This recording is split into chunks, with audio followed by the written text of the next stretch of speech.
Welcome to Xero Meaning, where we unravel words, redefine perspectives, and empower healthy change. I'm your host, Xero, and in each episode, we explore the roots and evolution of the language we use every day, clearing up misconceptions and uncovering how these words shape our thoughts, our relationships, and the way we see ourselves and the world around us. Because when we start using our words more intentionally, we also start living more intentionally. Today, we're digging deep into a word that shows up in almost every serious conversation about values, character, and communication: respect. This word gets thrown around like a grenade from a foxhole while the assailant hides, claiming injustice towards them when the other party didn't even know a battle was going on.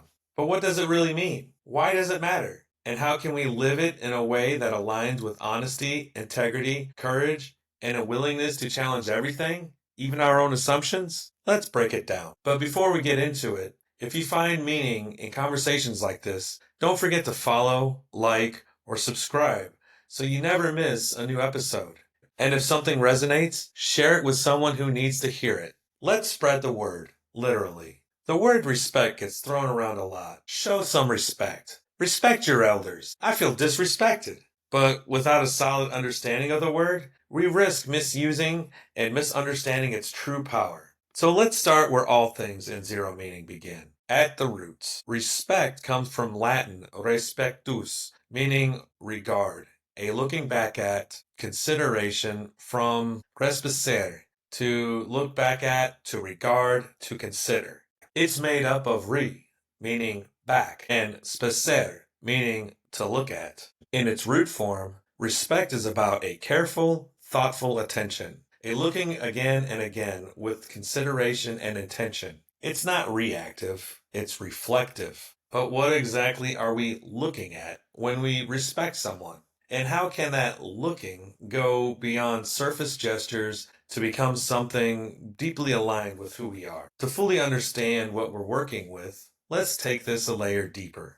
Respect is the intentional act of recognizing and valuing the intrinsic worth of a person, idea, or entity by showing admiration for their qualities or actions, giving due regard to their experiences, perspectives, and boundaries. It involves mindful attention to their feelings, honoring their emotional landscape without minimizing or dismissing it. Respect also acknowledges and upholds the wishes of others, their goals, preferences, and personal agency, while safeguarding their rights, which are the foundational freedoms and entitlements owed to them as human beings. When all of these elements come together, admiration, consideration, emotional awareness, honoring autonomy, and protecting dignity, respect becomes more than just politeness or tolerance. It becomes a conscious commitment to interact with others in a way that is aligned with truth, courage, and integrity. So now the question is, how do we apply this kind of respect in real life, especially when we disagree, when we need to say no, or when we feel hurt? We've all heard someone say, "You're being disrespectful," just because we disagreed or declined something.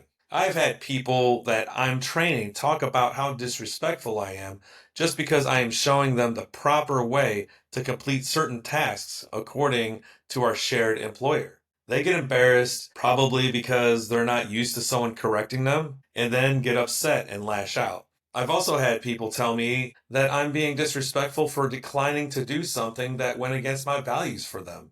I've even had someone call me disrespectful because I took the time to study up on a subject in order to understand what it actually represented. I've even had someone call me disrespectful because I took the time to study up on a subject in order to understand what it actually represented. I did this because I was invited to participate in it by someone previously and had no idea what it was. So, as you can imagine, I looked it up from its inception to the current day. This person thought that the subject meant something else, and when I showed up claiming to know more than he did, I was the disrespectful one. The subject was Kwanzaa, and luckily there was an older gentleman that could corroborate my understanding. But that person never talked to me again, citing my blatant disrespect for his culture. But here's where the nuance of true respect becomes crucial. Disagreement is not inherently disrespectful. Saying no is not a violation of someone's dignity, and rejecting an idea, even passionately, is not the same as rejecting the person behind it. Respect doesn't mean agreement, submission, or silence. Respect means that when we disagree, we do so while holding space for the other person's humanity. We challenge ideas without attacking character. We express our own needs without denying someone else's worth. During my disagreement with this individual, I never once attacked his character. I wasn't looking to actually be disrespectful, no matter what the person said about me. And I didn't use his own anger against him. I had somehow found enough zen in order to deal with attacks on my character without resulting to the same behavior that I was receiving.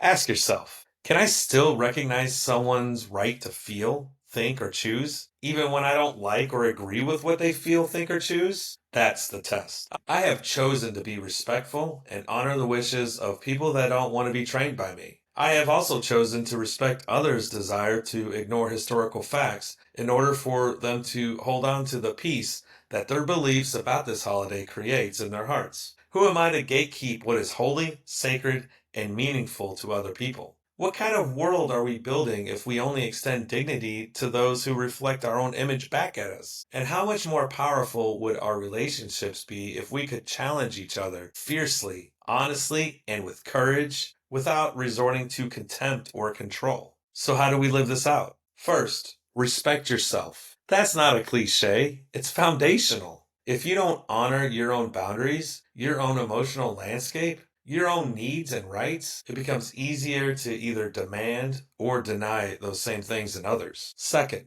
practice deliberate attention. That Latin root, respicere, calls us to pause, to look again, to reconsider. Before reacting, look again. Before judging, look again.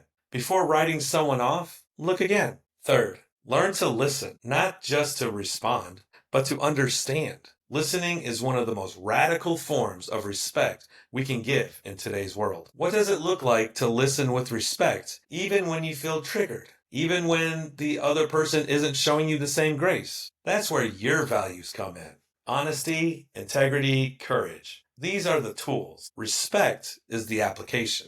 And finally, be willing to challenge the narratives that tell you respect must be earned through perfection, performance, or power. That's not respect. That's controlled, dressed in expectation. True respect is given, not blindly, but bravely. It's offered from a place of strength, not submission. It invites growth, not compliance. So here's your invitation. Take this deeper definition of respect and hold it up like a lens. Use it to evaluate your conversations, your conflicts, and even your inner dialogue. Ask yourself, where am I being reactive instead of reflective? Where am I assuming disrespect where there may be difference? And how can I better live in alignment with the kind of respect that's rooted in awareness, not ego? Let's challenge the idea that respect is about obedience or agreement. Let's make it about presence, reflection, and the courage to see ourselves and others clearly. Well, that's it for this episode of Xero Meaning, where we unravel words, redefine perspectives, and empower healthy change. Words shape the way we think, and the way we think shapes the way we live. So choose your words wisely, question what you've been told, and never stop seeking the truth beneath the surface. Until next time, stay mindful, stay curious, and keep redefining meaning.